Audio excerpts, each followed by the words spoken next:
I'm Tom Vasel, and welcome to Lookback, where I take a look at reviews that I did a year, 5 years, and 10 years ago. So we're going to get started with stuff that I did last year. And first of all, we have Skulk, which was this cool little skull type thing which dispensed marbles. A really interesting idea, but it was all based around this device that dispensed marbles. Hard to store for one thing, but the game itself was very boring. I did another look at Hawaii since it had been the 10th, or it had been a while since I had reviewed Hawaii. I wanted to give it another shot for reasons which I explained in the video. And also, on that same note, I did Anatomy of a Board Game review. So if you want to see how a board game review goes from start to finish, I filmed myself reviewing Hawaii. Hawaii itself was basically just an okay game. I like it okay, but it just felt very spreadsheetish to me. Game of Thrones Oathbreaker. This is a fun deduction style game where one person's the king in Game of Thrones. Everyone else is trying to convince them that they are the good guys. This is one of those games that's very difficult, I think, to be the bad guy. Some interesting ways that this was taken from your normal social deduction game. Dragons. What a very generic name. But the game itself is really interesting because you are essentially splitting and taking piles. At some point, you are going to take a pile of cards out and you score at the end of the game. You're only making a few decisions over the course of this game, period. But it's still really fascinating how it works. Transformers, the trading card game. I like this a lot. Now, granted, a lot of it's because I like Transformers. This is a very low-key trading card game. It's very simple. You have Transformers, you fight back and forth with cards. Really easy to build a deck, really easy. I mean, I know there are people out there that take it very seriously, but it's really easy just to play with the starting sets, and then the combiner ones were really fun. This is still an entertaining game for me. Getaway Driver. This is a really unique two-player game in which one person's a getaway driver and the other person's the police trying to capture that person. Think of a car chase in a movie. It's all done in a fairly small game, but feels a little bit bigger than the size of the game. I really liked it. Dice Forge Rebellion. 2 different modules that you can add to the customizable dice game Rebellion. Or, I'm sorry, the customizable game Dice Forge. The name of this Dice Forge Rebellion is pretty generic. But I like both modules. I like one better than the other, but they're still both really good. And this game really should get more love, Dice Forge. And then Chronicles of Crime Noir.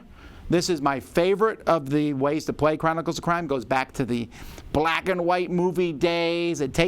Chronicles of Crime, it takes it in a very different direction, and I really, really enjoy it. I also did the history of the Dice Tower, so if you want to, I did one long video where I put all my little histories of the Dice Tower together. It's like 3.5 hours. All right, 5 years ago, I took a look at a game called Rough, which is just horrifically terrible, just downright bad. Not spending any more time on it. Wongamania. I noticed on my shelf in here, to my to-play shelf, that I have a 3rd edition of Wongamania. This is an economy-style game, but there's a little bit too much take that in it, or at least there was at that point. March of the Ants. This is an ant-based game, and I tend to really like the ant theme. And I will say that I'm kind of an outlier. It seems like most people that back this Kickstarter really enjoy this one, but I felt that it was a little too much rich get richer, a little too much take that in the game, and it had a neat theme, but at the end of the day, it just didn't really cut the mustard for me. Sky Tangle, a really pretty game. I mean, one of the prettiest games there is, where you're just placing cards, going up and down in numbers. Very abstract game. It's okay, but it's pretty. 1944 Race to the Rhine. This is a game in which you are trying to cut off the supply lines as the different players are moving in, and the Germans are kind of like a neutral bad guy in this game. It's not necessarily a war game, although war gamers will probably enjoy it. It looks like a war game, but has a different feel. Watch the review for more details. And then Loomis. This is an abstract strategy game where you're just trying to connect 2 sides of the board by collecting cards from Stephen Glenn. I don't think this one ever got an English release, although you just need to know how to play the game. There's no words on the cards. It's just connecting pieces across the board, basically. It's a decent game. 10 years ago. Man, I reviewed a lot 10 years ago. Isle of Dr. Necro. This is a cooperative game, and cooperative games were just coming into full board 10 years ago. This one just didn't do it for me. Really cool story. Obviously, it's a play off of Dr. Moreau. Just super lucky. There wasn't really any strategy in it at all.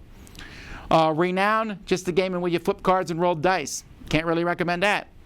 Flapjacks and Sasquatches. This is a take that style game that is still, I think, in print 10 years later. This is still one that people like. It just works. I just didn't enjoy it very much. Chaos. This is a trick-taking style game, but everything's very chaotic, extremely chaotic. And when you play it, you might find humor in the chaos, but you also might find it driving you crazy. Either way, not much of a game. The name is very correct. Hansa Teutonica. I know I'm going to get some garbage. The rating is this low. Many people love this engine building game. I think it's a fine game. My problem with Hansa Teutonica is it's a really boring theme. I know they're remaking it, and maybe the theme and even the way the game looks, it just has to look better. I think I could up this to a 7, 7.5. We'll see. Wits and Wagers Family. I love Wits and Wagers. Wits and Wagers Family is okay. I just don't like I miss the wits part, the wagers part. You're still betting on what answer's right, but there's not, you lose the poker chips and all that stuff. It's okay. I just like the original one much, much better. Battlefields of Olympus is a game of, I'd have to watch my full review. I don't remember much about this game other than thinking it was fine. Take the Cake. This is a kid's game in which you sprinkle things out of a thing, making cupcakes, so little pieces are sprinkled out. Really fun for kids. Pants on Fire. This is one of those games where you tell some truths and a lie, and people are trying to guess which is which. There's some small deviations in this game, but it's, you know if you're going to like that game or not from my description I just said. Myth Pantheons. This is a really cool card game. I've dropped the rating because 10 years later, I'm not as excited about remembering many, many special abilities, and there's a lot of them in this game. It's probably a little more complicated than it needs to be, but it had some really cool concepts. Dweebies, a game about matching cards at the end of a line. This one has gone up for me slightly. It works for kids, and it still seems to hold its own 10 years later. Rory Story Cubes. This one has also gone up. Now, Rory Story Cubes is not a strong game. It's more of an activity than anything else. And 10 years ago, little did I know that this game would be as immensely popular as it is now. And I still like it when it's used in other things or just as an activity together. But there's a lot of different versions of it, and kids do have fun making stories. Covert Action, a social deduction game, which has dropped a point just because it does not look very good these days. It's just not. 10 years later, this looks like it's 20 years ago. Cyclades. Now, this one has moved up, partially because the expansions are fantastic and partially because I just enjoy it more as time goes by. This game from Madigo. Now, realizing that without the expansion, I think it would be an 8. With the Titans expansion, 8.5. Just a fantastic experience. Not as good as Kemet, but still really cool. And Tumbling Dice. Also, I moved this one up. I just like Tumbling Dice. I like the concept of rolling dice and there's some skill in how you roll the die, but then what side the die lands on is luck. It's a really good combo. We play it in all our live marathons. We play it at conventions. It's just a great, fun game, especially when you enhance it by adding extra dice like I have. So that's what I reviewed a year, 5 years, and 10 years ago. Thanks so much for watching. I'm Tom Vasel, and this is Look Back on the Dice Tower.